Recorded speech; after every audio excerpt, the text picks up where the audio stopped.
le début de la saison a été marqué par des incidents regrettables qui ont causé des dommages considérables, qui ont engendré d'énormes dépenses supportées par le club, soit pour la réfection du siège, soit la réfection du bus de transport des joueurs, et déclenchée par des supporters non contents d'un choix ou du résultat sportif.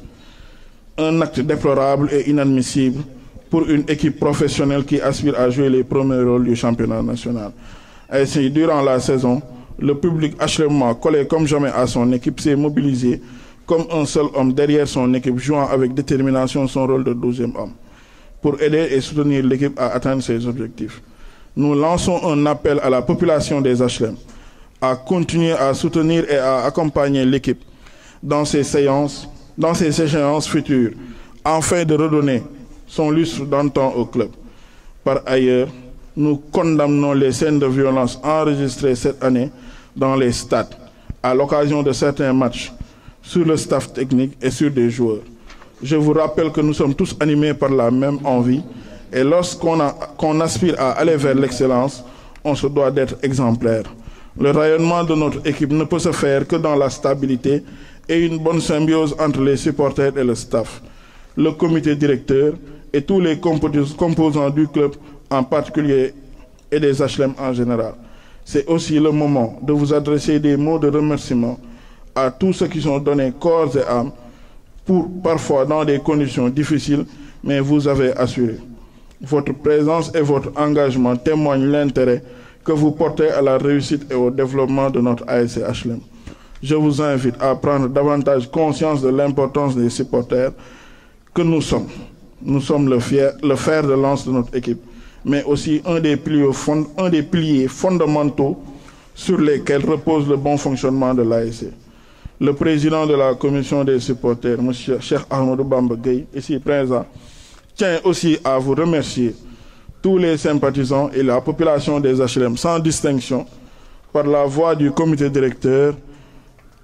Nous remercions également la municipalité et tous les dignes fils de la commune pour leur accompagnement durant toute la saison. Les recommandations du président sont la création d'un comité de supporters autonome, mettre en place des cellules par secteur, faire du comité de supporters un levier de développement de l'équipe.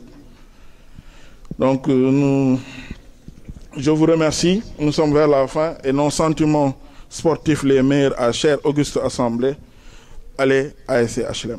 Merci.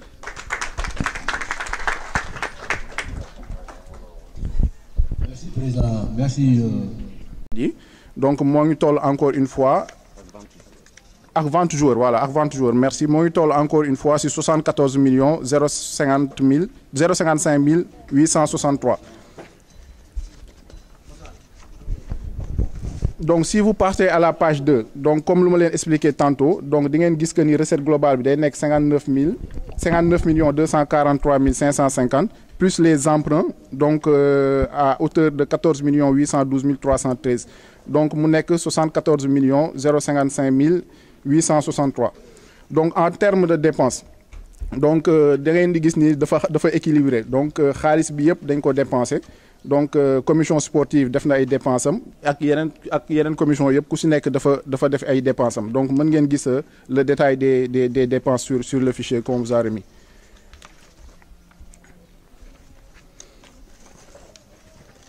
Donc soo leen paree boobu da ngeen di dem si page bu ñu bind récapitulatif quadriennal quadriennal des recettes, excusez-moi. Donc foofu dafa am benn erreur que bu ma leen bëggoon signaler. Moi, tout à fait en bas, sur nota Benebi. Donc, les 47 516 055, au lieu de 055, c'est 714. Donc, si je fais reporting, je fais zoom. Donc, voilà. Soit on en rouge, 714 au lieu de 055. Donc, erreur bobu la len bëggon signaler. Donc, si on fait reporting, le échappé. Donc, soit on sur les 4 ans, côté recette, donc, on a eu 238 209 055 sur les 4 ans. C'est ce que am comme entrée. Donc, on a le tanko, moins subvention, dont vente articles du club, sponsoring, cotisation membre CD, billetterie, pack monté, vente joueurs, événementiel, etc. Donc, non le tagé. Donc, si on sur le fichier, pour nous faire une analyse, vous avez subvention ak don c'est à peu près 64% de nos recettes. Donc loolu je pense que c'est un peu parlant. Donc si lu ñu war a gën a liggéey la donc ça veut dire quoi? Ça veut dire que 60% aujourd'hui des 238 millions quasiment dañ ñu ko may wala mu nekk subvention, que ce soit de la municipalité wala de la ville de Dakar wala de la ligue professionnelle. Donc comme Djibril Wade lu mu ko doon waxee noonu. Donc ça c'est côté recette.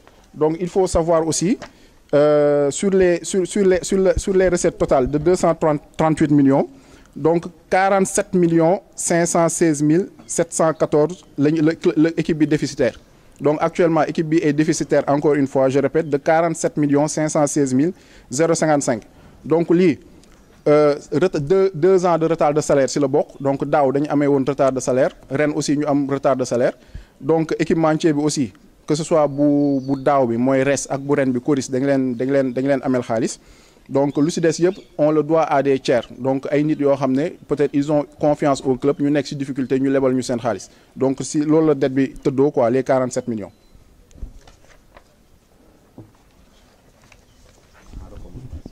Voilà mu des aussi le récapitulatif sur les 4 ans des dépenses. Donc soo leen xoolee sur les 4 ans donc on a dépensé les 238 millions. Donc on n'a pas fait d'investissement. Donc ça aussi c'est des choses à corriger pour peut-être la nouvelle équipe bu fi nekk. Donc soo leen xoolee commission sportive dafa nekk si sur les 4 ans à 138 millions, marketing 2 millions, commission finance 25 millions. Donc c'est dont les remboursements des dettes parce que dettes yi am na yu si bëri yoo xam ne jot nañ ko rembourser parce que ëppoon na li. Organisation moo ngi toll sur les 4 ans à 60 941 000. Commission supporter 1 260 500, communication 180 000. Donc moom def na sax ay recommandations par rapport à ça pour ñu gën leen bàyyi xel. Donc moo soo leen xoolee moom la peut-être montant bi gën a xaw a tuuti. Commission médicale, donc que ce soit la prise en charge médicale des matchs, joueurs yu blessés, etc. Donc sur les 4 ans, on est à 2 597 000. Secrétariat, sur les 4 ans, on est à 7 389 000, ce qui fait un total de 238 millions.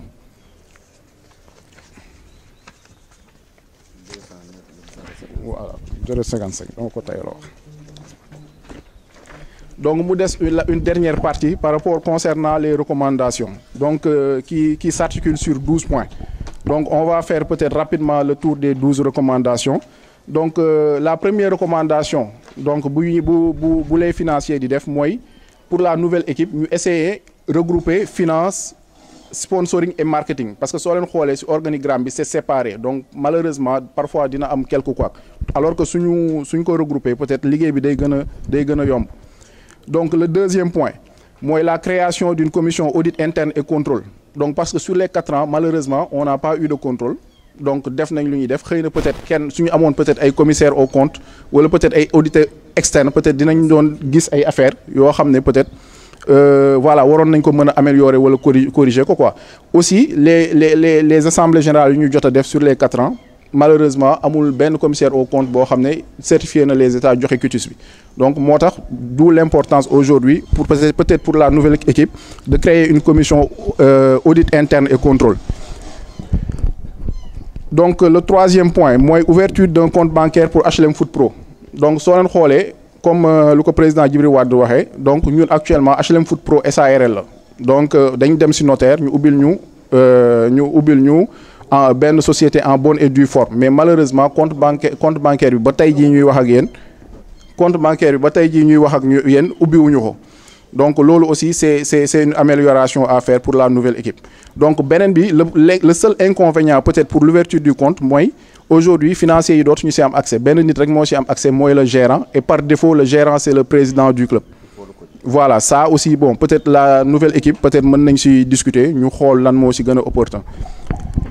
Donc le quatrième point c'est le recrutement d'un comptable. Surtout avec l'avènement peut-être des nouvelles autorités. Donc soo leen xoolee temps yëpp gis ngeen entreprise yu ñu nekk di redresser te man gëm naa ni avec code du sport bu ñu war a voter assemblée générale fa lañ jëm. Donc il faut un comptable boo xam ne dafay nekk à temps plein pour au moins certifier nos comptes nga xam ne peut-être auditeur su ñëwee donc du ñu am dara lu ñuy reprocher club bi. Le cinquième point mooy l'implication de la municipalité sur la recherche de sponsors. Donc voilà, on en a discuté tout de suite avec monsieur le maire. Donc peut-être pour recherche sponsor yi mën nañu faciliter l'entrée si marché HLM, l'entrée au niveau de Solida ak ñoom partenaires yoo xam ne dañuy liggéey ak ñoom. Donc ça aussi c'est une recommandation qu'on a fait par rapport aux sponsors. Donc le 6e point, c'est solliciter un chargé des affaires juridiques. Donc on est professionnel. Et équipe bi amagul ba léegi un juriste donc malheureusement xaw ma ndax seetlu ngeen fin de saison bi que ce soit en Ligue 1 Ligue 2 et ainsi de suite il y a eu beaucoup de contentieux et loolu contentieux dafa am foo xam ne fu mu toll dañuy soxla juriste donc il y a les contrats des joueurs aussi à revoir peut-être pour les transferts éventuels aussi on aura besoin d'un juriste donc ça même su fekkee ni du nekk quelqu'un à temps plein mais au moins mu nekk quelqu'un boo xam ne day conseiller club bi dans ce sens. Donc le 7e point, c'est la sensibilisation des supporters sur l'importance de l'achat des articles du club parce que loolu mooy permettre équipe bi dund ak billetterie bi donc góorgóorlu nañ si bu baax a baax ren par rapport aux autres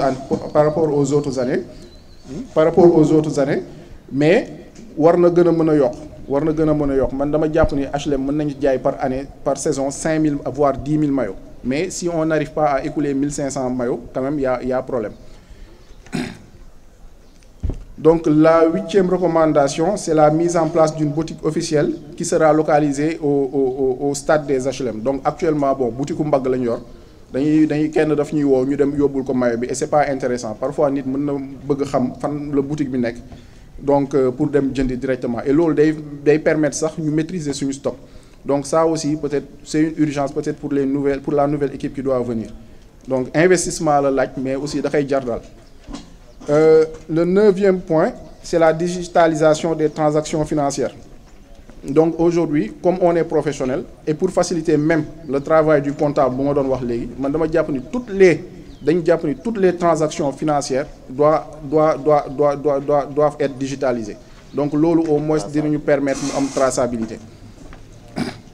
Le 10e point, donc si nous top équipe bi gis nañ ni sur les 4 ans bus bi dafa bëri problème bëri frais bëri maintenance ñu ci def donc ce qu'on recommande 2 choses soit peut-être de voir avec la municipalité pour que ñu am ay partenaires yoo xam ne peut-être mën nañu jox bus wala à défaut ñu def rénovation complète vraiment complète du bus quoi par nu ñu tudd te ñu nekk Bel Air donc il y a une Unitec Motors c'est ça.